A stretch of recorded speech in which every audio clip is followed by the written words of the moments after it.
This is the Scots Whay podcast, but then you probably already know that. In this podcast, we're going to talk theatre. The Edinburgh Fringe is almost upon us, and August is hoving into view. And it's often difficult to get solid recommendations as to what to see, and there's just so much on, as anyone who has looked at this year's programme will attest. The makers of Tyke, the play, got in touch, and in this podcast we talked to writer Rebecca Monks and the co-directors Madison Malin and Madeline Cunningham. It's a fascinating project based on a true story, something I didn't know anything about, and I'll leave Rebecca, Madison and Madeline to tell you more. The way that the podcast is structured, we'd be speaking to Rebecca first, and then we have Madison and Madeline on the phone in the middle section, and I hope the sound quality of that's not too bad. And then after that, we're going to speak to Rebecca, who also writes for the List magazine. We're going to talk a little bit about arts in Scotland in general, and particularly the madness that is Edinburgh at Fringe time. So we hope you enjoy it, and I'll see you after all of this. Cheers.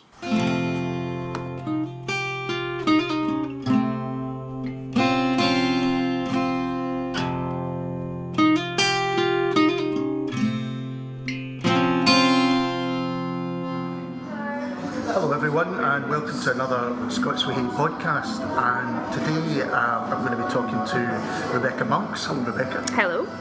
Writer, and specifically writer of Tyke, a play that's going to be coming to this year's Edinburgh Fringe.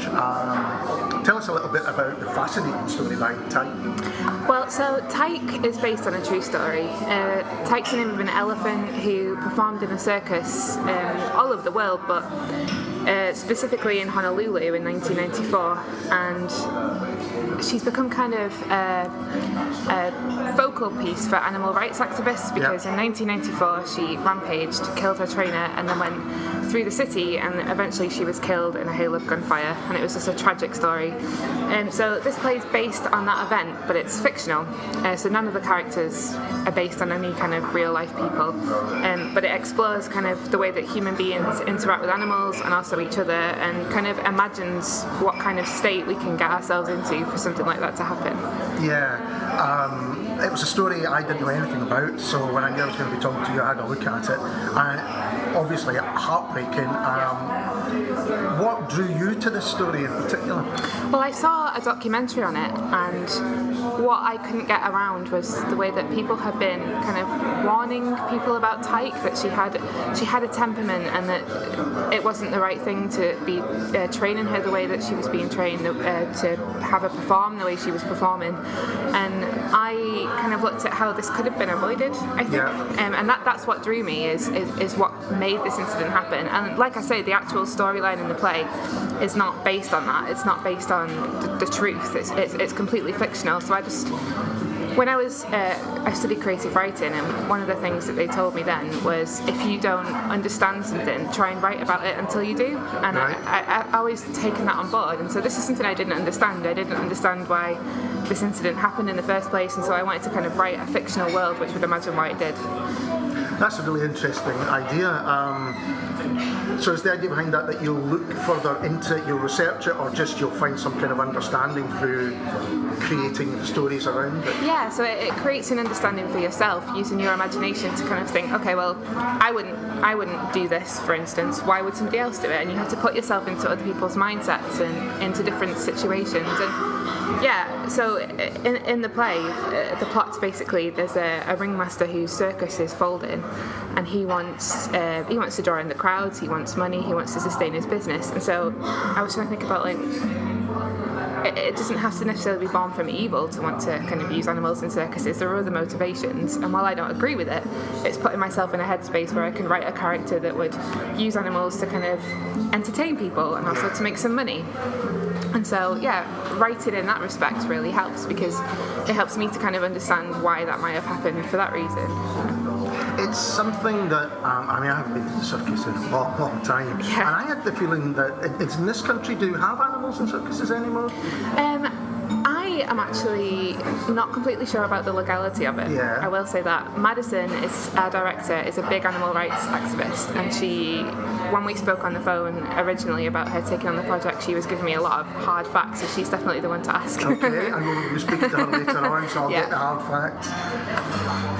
But this wasn't that long ago, the actual occurrence, was it? No, it was 1994, so it's definitely within my living memory. Yeah. And it's just something that it's quite shocking that it's not as famous as it is, because there was a completely tragic accident, the death of the elephant, the death of the trainer, just the trauma that circus spectators endured. Like, imagine taking your family for a day at the circus and that's what you see. It's just tragic on so many levels, and that's what kind of drew me to the story, is that it's not a black and white, this is who was right, this is who was wrong, this is who I'm sad for, this is who I'm angry at. Sure. It's a complete spectrum, and one of the things that we brought out in the play is there's three characters. There's Veronica, who is very much pro-animal rights, and there's Stefan, who is in the middle, and there's Proudlove, who's this kind of ballsy ringmaster who just is only interested in his business and himself and profit. And all three of them interact in a way that you can kind of see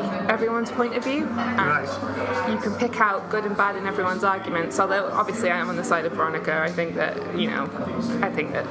animals in circuses is wrong, but I made sure I wrote it in such a way that it wasn't just my opinion being leaked into a play. I wanted to start a conversation about it, a dialogue, and have people debate, well, actually he had a motivation for that, and I kind of understand where he was coming from. Yeah, I mean, it's different from just knowing the little bit about the story. That's a really difficult thing, I would imagine, to do as a writer, to try and make the other points of view at all sympathetic or understandable, because you immediately, when you hear the story, and not just that the elephant was killed, but how it was killed. It wasn't just, as you might see in a television thing when it's a dart and it falls asleep. I mean, this animal was butchered. Yeah. But it was difficult for me to villainize the humanity in general, because that's what it would be. I could have wrote this black and white play where, aren't humans awful for putting animals in circuses? But there's always reasons, and people are stuck in financial situations that they have to get in, and they do things maybe to survive. And also, what I didn't want to do was disrespect the memory of those who had died in that incident. I didn't want to villainize them at all, and that's why I made sure that it was completely fictional and not based on anyone, and kind of offered everyone a well-rounded character with points of view that you could relate to, even if you didn't agree with the outcome. So you're putting it on this year's Fringe. Now, did you mention it's going to be elsewhere beforehand? Or? Yeah, so it's going to the West End on 20th to the 22nd of July at the Arts Theatre in Leicester Square. Fabulous. Yeah, we're getting 3 preview dates. We're really excited about it. And then it has a full run at the Edinburgh Fringe, 6th until the 27th of August at Silk. Silk, which is a nightclub. It's a nightclub, yeah. We're going through PBH Free Fringe, which is just a fantastic organisation for supporting artists that don't have any money, like we do. Please give us some money. So in terms of people getting tickets, is it just a case of first come, first served? Yeah, so you turn up to the venue on your chosen night, and we always say it's free to get in, and then there's a bucket at the end. Quite right too. Yeah. Now Edinburgh during the Fringe, obviously there's a huge amount of competition. Is this quite daunting, or is it just exciting to be putting something on like this? I find it exciting. I mean, a lot of people have quite a negative attitude towards it, and that you're competing with other shows, but I don't really see it as competing. I see it as a chance to kind of put yourself on this plane where there's so many people creating exciting works, and you have the chance to put yours alongside it. And there's so many people with open minds that are coming to maybe see something new that they can't maybe see elsewhere. And it's such a great platform for finding new talent. I mean, so many people break through on the Fringe. I was writing a piece about Sarah Millican, and she won a newcomer award. It was like 2008. That might not be correct, but then she just exploded. And so, I mean, I'm not saying that we're going to be Sarah Millican famous after this, but it's just such a good way to put yourself out there in your work. This isn't the first time you put something on at the Fringe, is it? No. So last year it was my first play, Scour.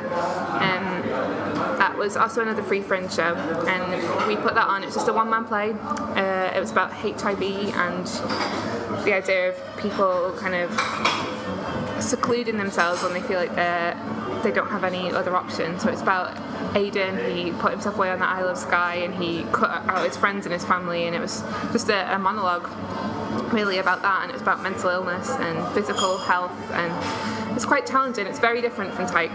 Was it a good experience? It was a fantastic experience. Yeah. So I took the play up with my own production company, Peacetime Productions, and it was just me and my friend Josh, who is the artistic director and the main actor in the company, and we worked on that with our friend Daisy Jorgensen, and the three of us, we learned so much. We learned how to market a show, we learned how to cope with the stress of the fringe, because it is stressful.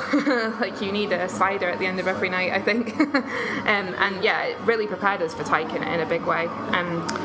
Actually, so the way that Tyke is being brought up is quite an interesting story in itself. Yeah. So Peacetime was supposed to bring Tyke, and Josh was going to be the main character. Okay. But he actually got booked for a tour in Austria, and so I had the play there, I had the venue, and I had no team behind it to cast it, and so it was going to get cancelled. And I put out kind of like a Hail Mary pass where I emailed everyone I knew in the theatre industry, and I said, please email everyone you know in the theatre industry and say, this is the story, this is why I want to tell it, this is what I can offer, and if anyone wants to take it on, please do. And about a week later, Madison, our director, got in touch with me, and she said, it kind of feels like fate. I've just set up a production company. I campaigned against the use of animals in circuses. I had a pet called Tyke. Wow. I know. And she was like, I just feel so strongly about this. Please, can I read the script? And I sent her the script, and she said that she loved it. And we had a big meeting about the ideas that she had for it, and it just sounds so fantastic. And she's taken it on, and she's pulled in a big team, and I just feel so grateful. It almost got cancelled, and she was just pulled it right in there at the last minute. Great. Yeah. It's Black Sheep Productions, is that right? Yeah, that's Madison's production company, and she works with James Lawrence is the producer on this show, and Madeline Cunningham is co-directing it with her, because Madison is also starring in it as Veronica. So she wanted to make sure that her performance was objective, I think. Somebody else giving her notes. Yeah, exactly.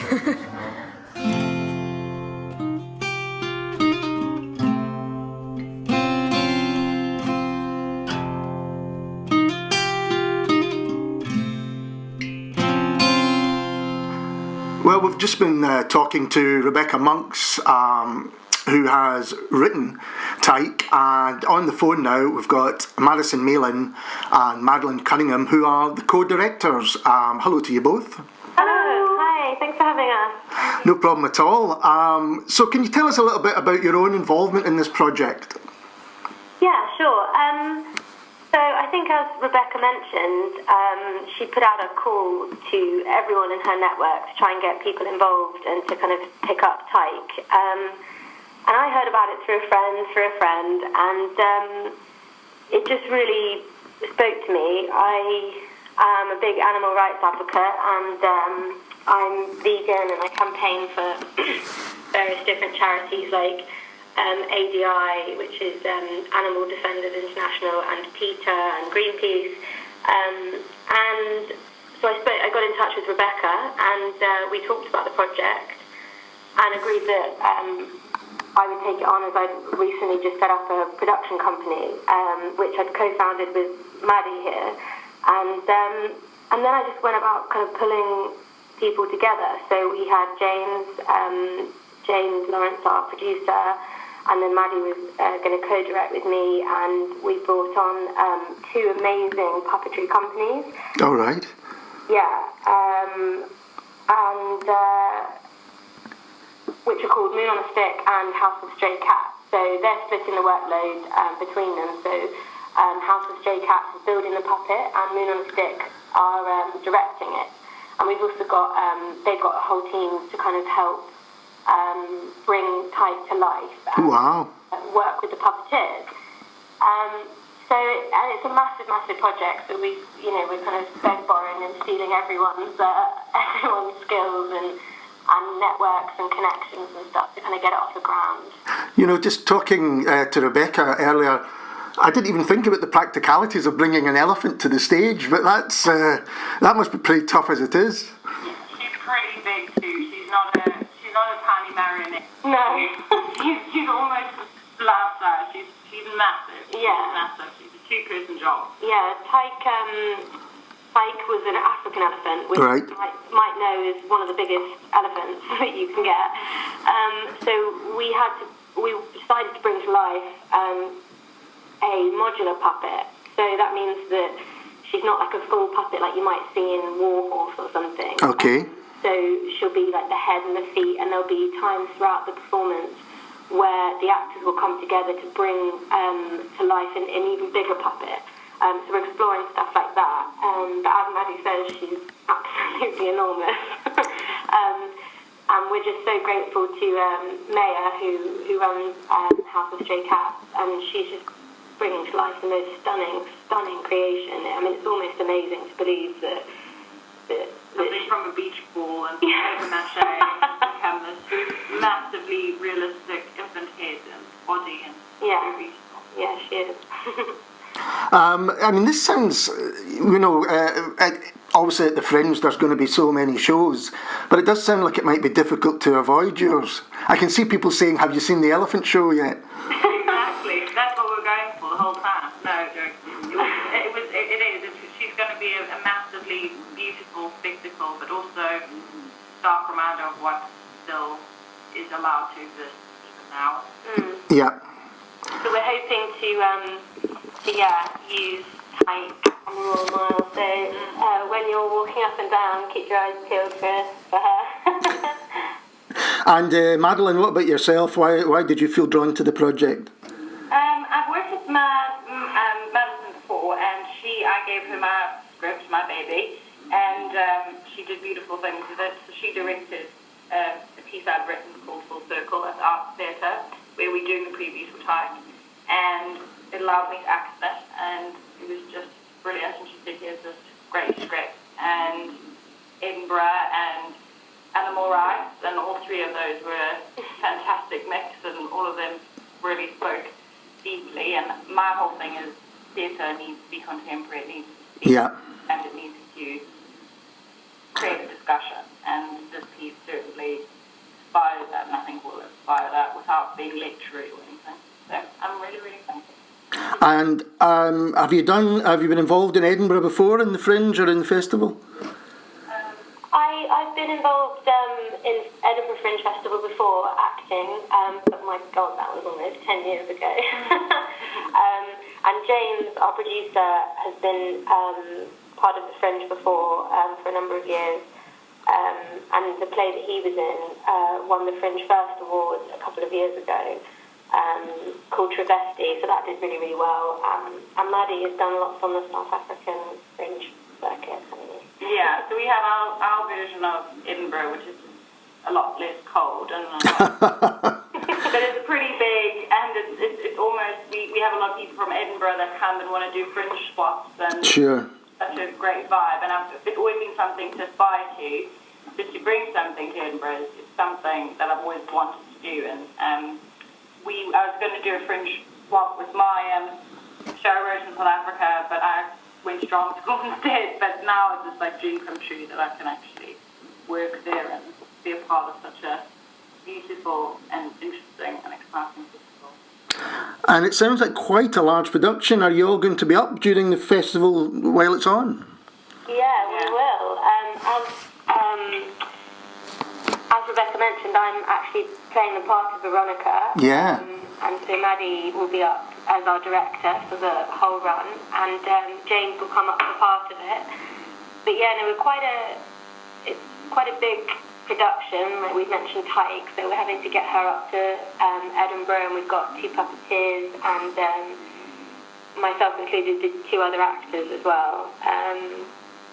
So yeah, it is quite a big thing, but we will all be up there, and obviously Rebecca is already up there. Yeah. Oh, you mean you can't just stick Tyke on the train? Book it. That's not going to work. No, I don't. No, I don't think Tyke's going to be allowed on the train.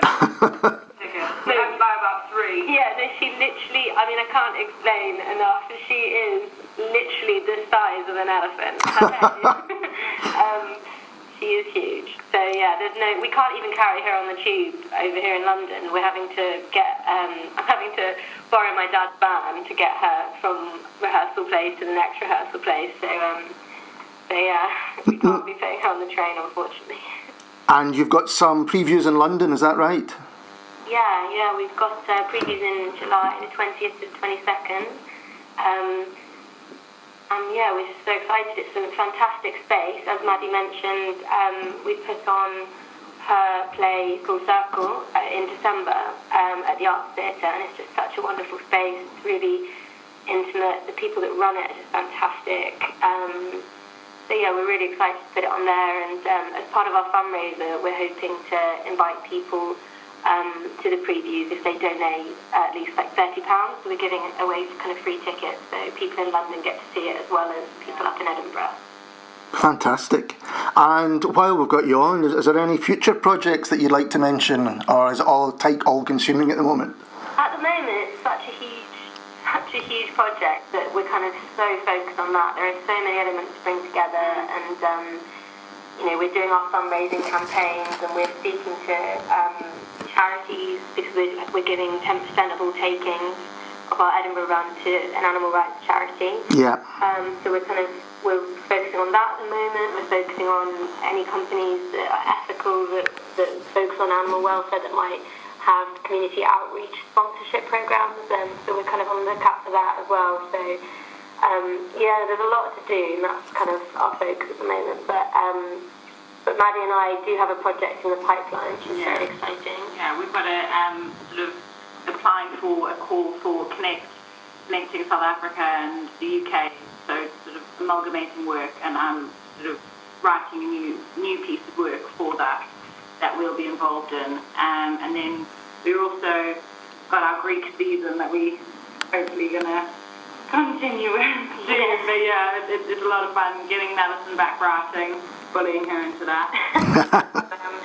Doing a cool little revive, a few pieces of brilliant ancient theatre. Yeah, ancient Greek theatre. So it's kind of three different shows that we want to run in repertoire, basically, and also do workshops as well. Movement choral workshops alongside it to kind of supplement that. And that's a really exciting project. We just need to find places to put it on now.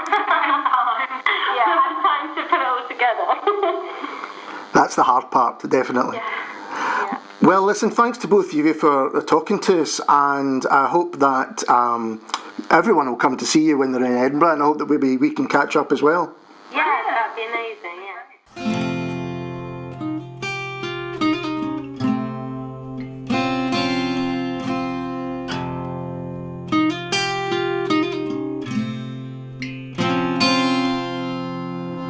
So we're back talking to Rebecca Monks, and I'm presuming, Rebecca, that Edinburgh in August is going to be a very busy time for you, because you also write for The List. I do indeed. I'm an arts critic and the news editor for The List, so basically I'm going to sleep in September is my motto, I think.